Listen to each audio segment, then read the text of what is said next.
الحمد لله نحمده ونستعينه ونستغفره ونتوكل عليه ونعوذ بالله من شرور أنفسنا ومن سيئات أعمالنا من يهده الله فلا مضل له ومن يضلله فلا هادي له ونشهد أن لا إله إلا الله وحده لا شريك له ونشهد أن سيدنا محمدا عبده ورسوله. أما بعد فإن خير الحديث كتاب الله وخير الهدي هدي محمد صلى الله عليه وسلم وشر الأمور محدثاتها وكل محدثة بدعة وكل بدعة ضلالة وكل ضلالة في النار. محترم ناظرین و سامعین، السلام علیکم ورحمۃ اللہ وبرکاتہ. آج سے ہم آپ کی خدمت میں عربی زبان کے دروس کے سلسلے کا آغاز کر رہے ہیں. اس موضوع پر میری کتاب 2 جلدوں میں موجود ہے، ضخیم 2 جلدیں، قواعد زبان قرآن کے نام سے. عربی قواعد پر بے شمار کتابیں لکھی گئی ہیں، عربی زبان میں اور فارسی میں اور اردو زبان میں بھی گزشتہ 100-200 سال کے اندر بہت سارا مواد ہمیں مل جاتا ہے. میں نے جب ان کتابوں کا مطالعہ کیا تو مجھ پر ایک بات بڑی واضح ہوئی کہ ان ساری کتابوں میں مثالوں کی بہت کمی ہوتی ہے. ایک قاعدہ بتایا جاتا ہے اور اس کی صرف 1 یا 2 مثالیں دی جاتی ہیں. اس کا نتیجہ یہ ہوتا ہے کہ ایک طالب علم کو اس قاعدے پر، اس اصول پر پوری طرح گرفت حاصل نہیں ہوتی اور اس قاعدے کو اچھی طرح ذہن نشین نہیں کر سکتا. یہ ایک مجرب اصول ہے تعلیم کا کہ آپ جس قدر مشق کریں گے، جس قدر محنت کریں گے اور جتنی زیادہ مثالیں آپ کے سامنے ہوں گی اتنی ہی زیادہ تیزی کے ساتھ آپ اس مضمون پر پوری طرح عبور حاصل کر لیں گے.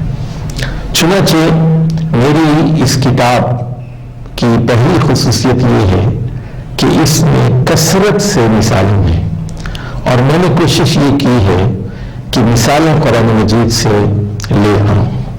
بالخصوص وہ لوگ جنہوں نے قرآن مجید کو حفظ کر لیا ہے لیکن عربی زبان سے واقف نہیں ہے، قرآن کے مفہوم کو نہیں سمجھ سکتے اور قرآن کا صحیح ترجمہ نہیں کر سکتے، ان لوگوں کے لیے میری کتاب بہت زیادہ مفید ہے. وجہ یہ ہے کہ ایک ہی قاعدے کی 20-20, 25-25, 30-30 مثالیں اس میں دی گئی ہیں. حافظ قرآن کو تو یہ مثالیں اصبر ہیں، بس اس کو صرف یہ معلوم کرنا ہے کہ یہ قاعدہ یہاں کیوں استعمال ہوا ہے اور اس کا کیا اصول ہے. دوسری بات جو اس سلسلے کی ہے وہ یہ کہ دیگر کتابوں میں زید اور بکر اور عمر کو تختہ مشق بنایا جاتا ہے. قال زید اور ضرب زید عمرا، اس طرح کی مثالیں ہوتی ہیں. زید نے عمر کو مارا اور زید نے کہا، تو زید اور بکر کے ساتھ، ان 2-3 ناموں کے ساتھ، زید، بکر اور عمر کے ساتھ پوری عربی زبان سکھانے کی کوشش کی جاتی ہے. اس کے برخلاف ہم نے کوشش یہ کی کہ قرآن مجید سے چیزوں کو سمجھایا جائے کہ بنیادی طور پر مقصد یہی ہے.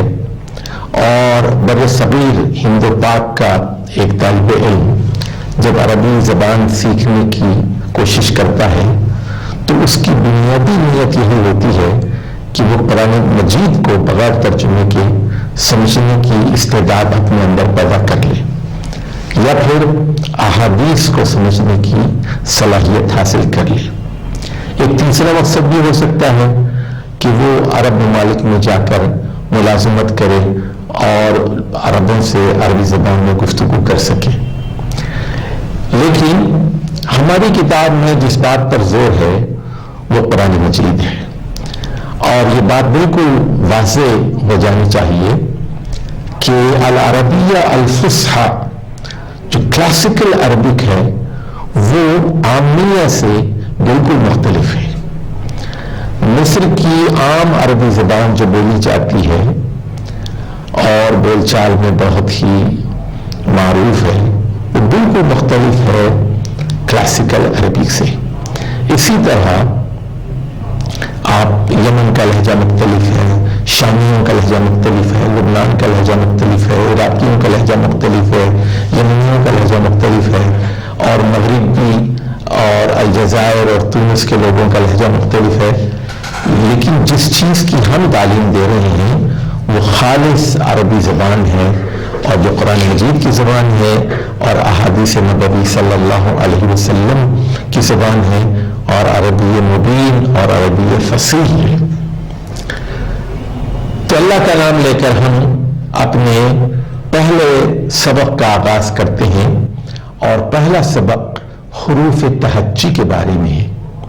جس طرح ہر زبان میں الفابیٹس ہوتے ہیں، حروف ہوتے ہیں، اسی طرح عربی زبان میں بھی حروف تہجی ہیں اور ان کی کل تعداد 28 ہے.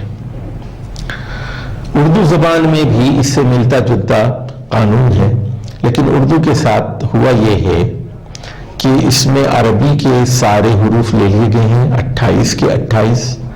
اس کے علاوہ اس میں فارسی زبان سے گاف اور چے اور ژے اس طرح کے حروف بھی شامل کر لیے گئے.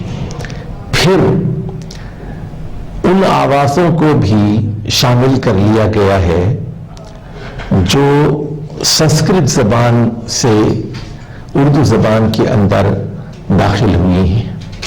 مثال کے طور پر سانس نکالنے والی آوازیں جیسے بھا، تھا، دھا، جھا، کھا، گھا. تو اس طرح اردو کے حروف کی تعداد 28 سے جا کر 56 تک پہنچ گئی ہے. تو چونکہ اس میں فارسی کی آوازیں اور فارسی کے حروف بھی شامل کر لیے گئے ہیں اور ہندی کی آوازیں بھی اس میں شامل کر لی گئی ہیں. تو عربی زبان کے 28 حروف ہیں، ذرا ہم ان کو پڑھنے کی کوشش کرتے ہیں. پہلا حرف الف ہے.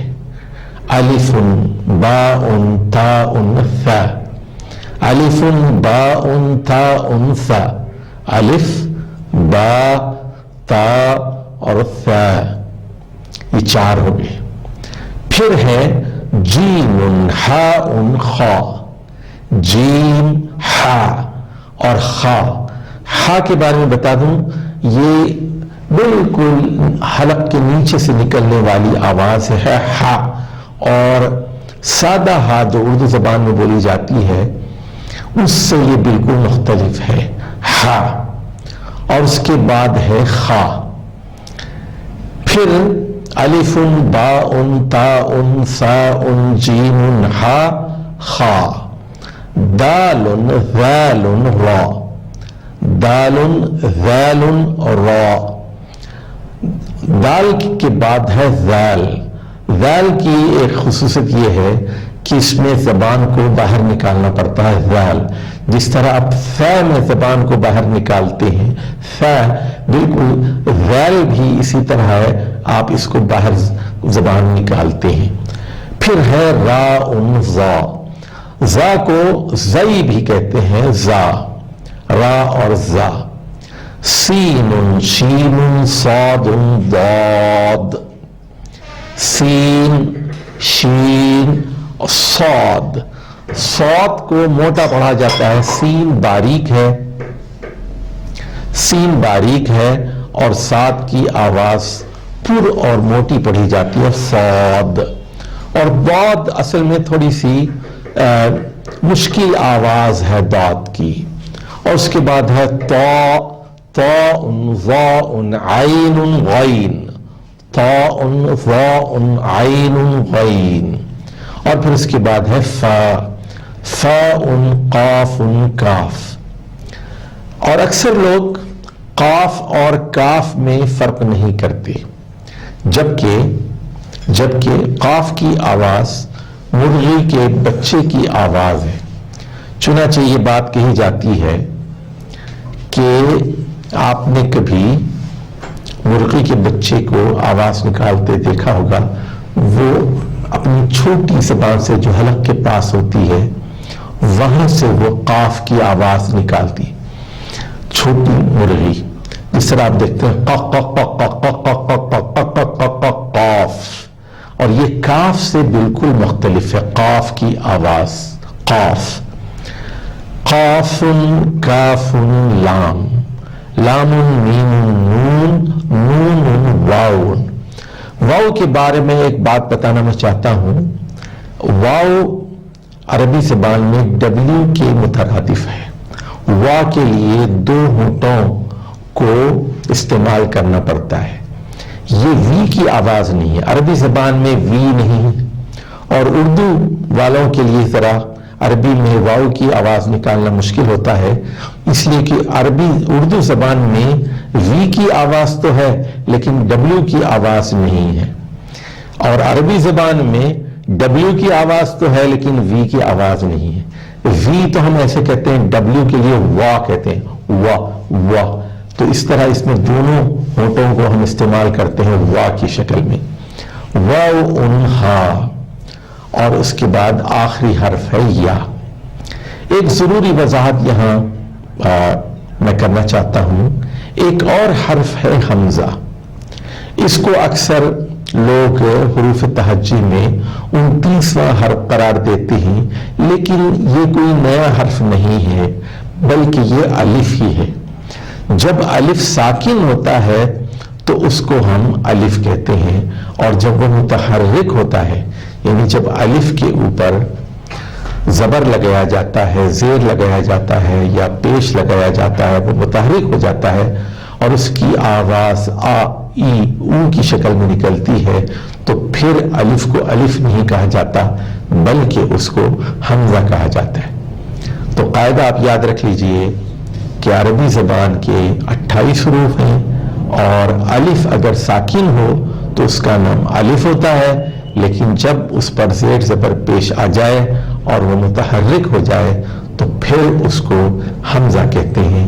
عربی زبان کے 28 حروف ہیں.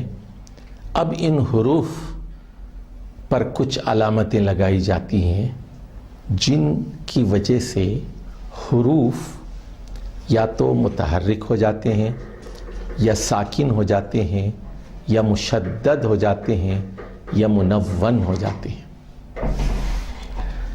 یہ چار چیزیں آپ کو سمجھنے کے لیے بہت اہمیت کی حامل ہیں.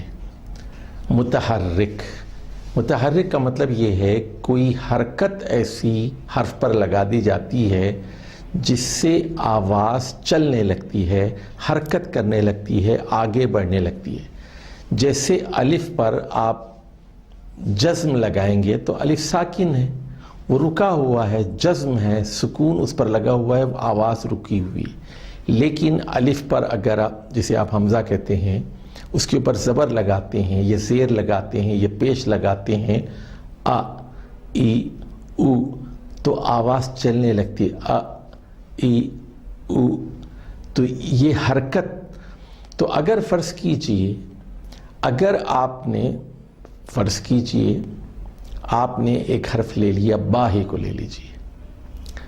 با پر اگر آپ زبر لگائیں گے تو وہ ب ہو جائے گا. ب بہت زیادہ نہیں کھینچنا ہے اس کو، اور اگر با کو زیادہ کھینچیں گے تو پھر وہ با ہو جائے گا. زیادہ نہیں کھینچنا ہے، بس تھوڑا سا کھینچنا ہے. اس کو زبر کہتے ہیں، اور زبر کو عربی زبان میں فتحہ کہتے ہیں، اور جس حرف پر زبر لگا ہوا ہو اس کو مفتوح کہتے ہیں. زیر کو عربی زبان میں کسرہ کہتے ہیں، جس حرف پر زیر لگی ہوئی ہو اس کو مکسور کہتے ہیں. اسی طرح پیش کو ضمہ کہتے ہیں، اور جس حرف پر پیش لگ جائے اس کو مضموم کہتے ہیں. تو حرکات 3 ہیں، زیر، زبر اور پیش، جسے ہم کسرہ، فتحہ اور ضمہ کہتے ہیں. اور اگر یہ 3 علامتیں حرف پر لگا دیں تو حرف متحرک ہو جاتا ہے. زبر کی وجہ سے مفتوح ہو جائے گا، زیر کی وجہ سے مکسور ہو جائے گا، اور پیش کی وجہ سے مضموم ہو جائے گا۔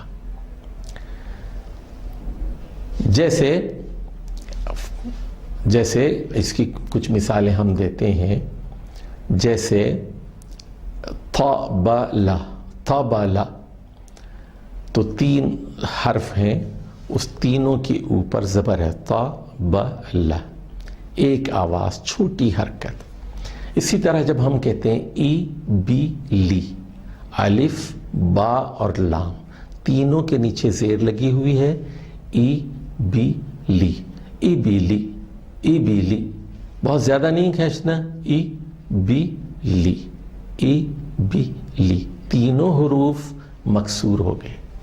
اسی طرح اذن، اذن، اذن، اذن، اذن، تو یہاں بھی آپ دیکھ لیجئے کہ تینوں حروف ہیں، الف ہے، ذال ہے اور نون ہے، تینوں پر پیش لگا دیا گیا ہے، تینوں حروف مضموم ہو گئے ہیں، تو یہ 3 حرکتیں اس پر لگ گئی ہیں۔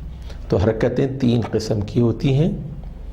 اب آ جائیے حرف ساکن، جیسے ہم کہتے ہیں باب یا کتاب، تو اس کے آخر میں جو با ہے یہ ساکن ہے، یا حرف کہہ رہے ہیں تو آخر میں جو فا ہے وہ ساکن ہے۔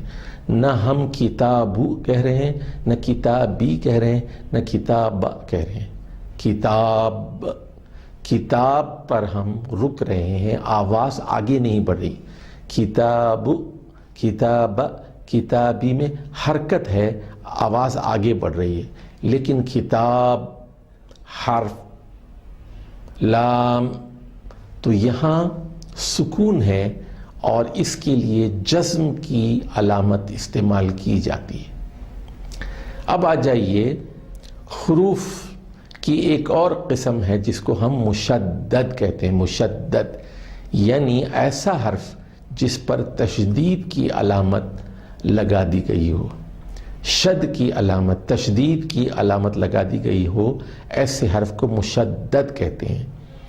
جیسے مثال کے طور پر ربو ہے، ربو، تو آپ دیکھیے یہاں ربو میں با 2 مرتبہ پڑھا جائے گا اور اس پر تشدید کی علامت لکھی جاتی ہے، رب بو، رب بو۔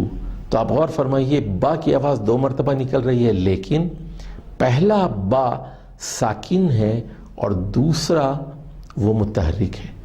رب بو کہیے یا رب بی کہیے یا رب با کہیے، کوئی فرق نہیں پڑتا، زیر زبر پیش کا فرق ہے، لیکن پہلا حرف ساکن ہے، دوسرا متحرک ہے۔ اسی پر آپ اور الفاظ کو قیاس کر لیجئے، حق، در،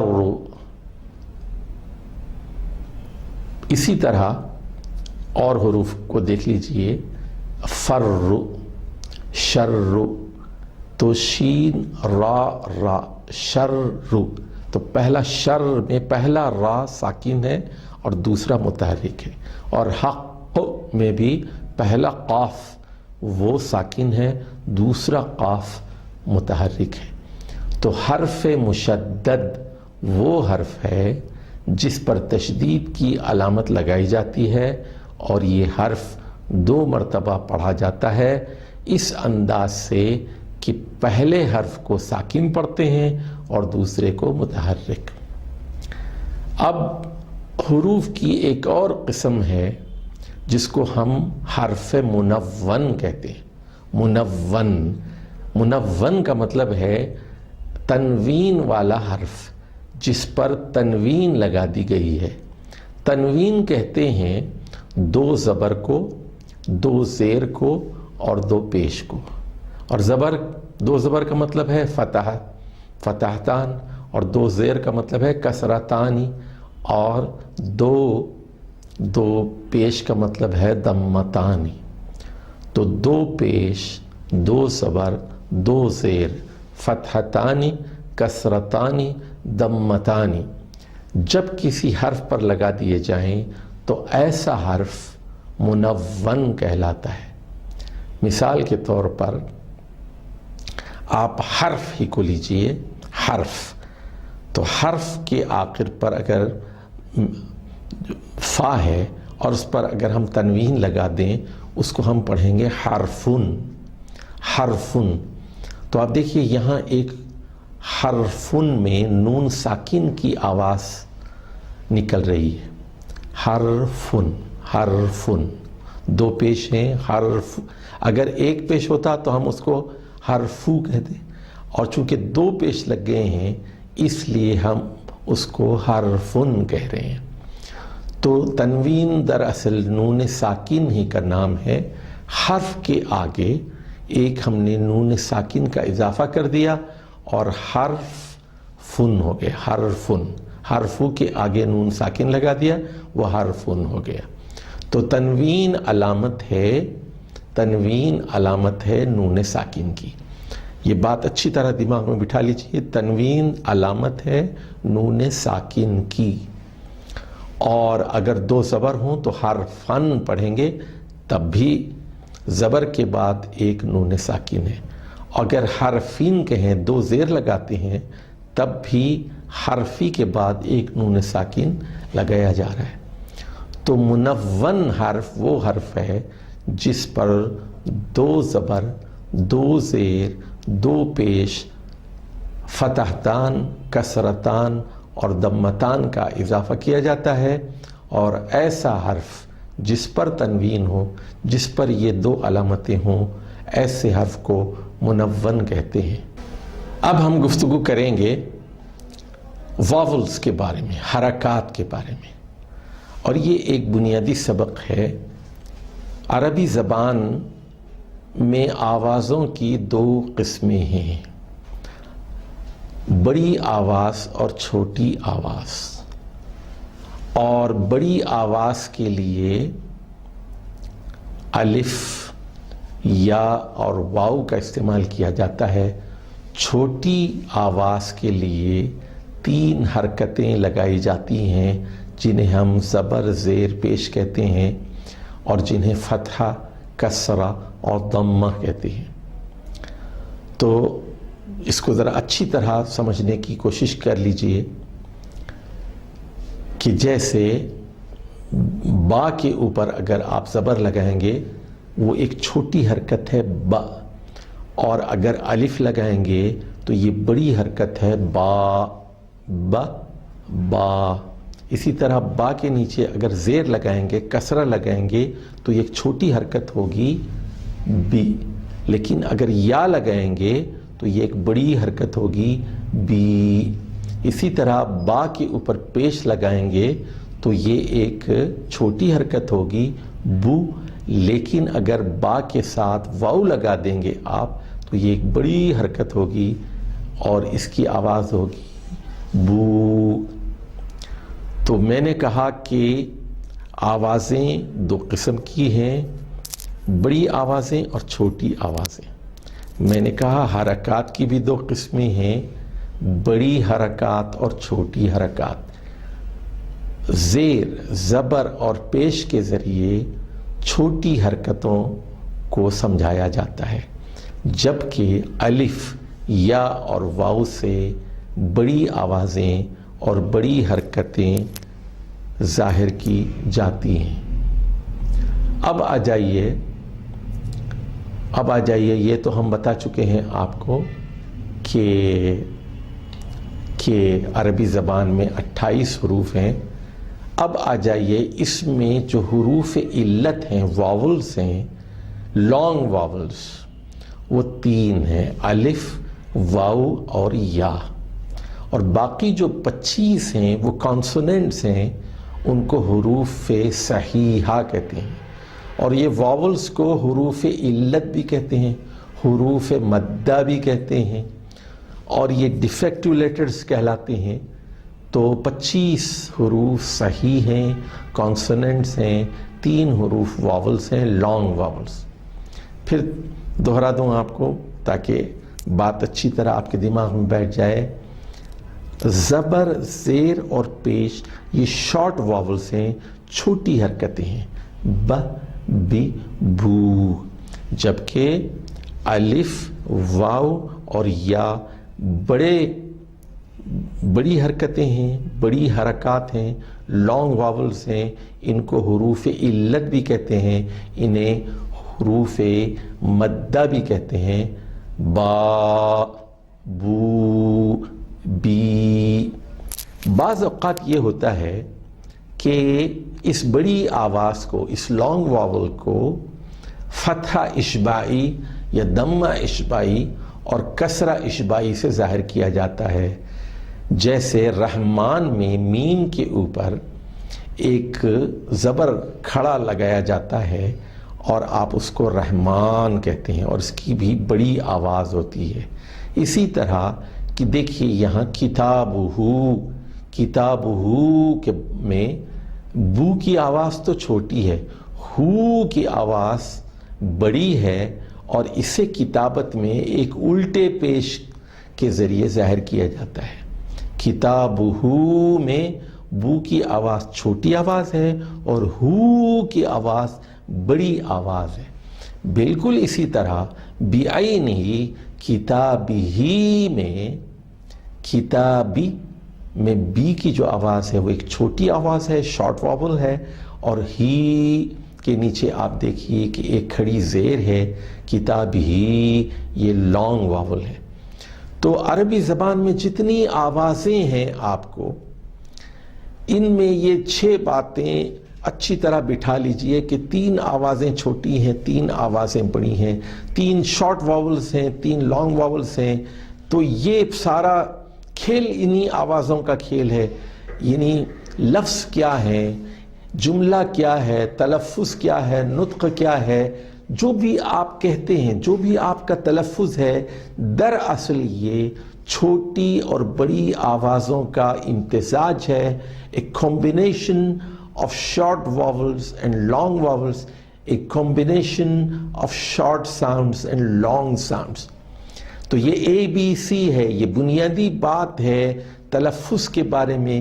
جو حرف بھی آپ ادا کریں تو سوچ سمجھ کر ادا کیجئے، زیادہ کھینچیں گے تو مطلب بدل جائے گا، کم کھینچیں گے تو مفہوم بدل جائے گا۔ تو چھوٹی آواز کو چھوٹا ہی رہنا چاہیے، بڑی آواز کو لمبا کر کے ادا کیا جانا چاہیے۔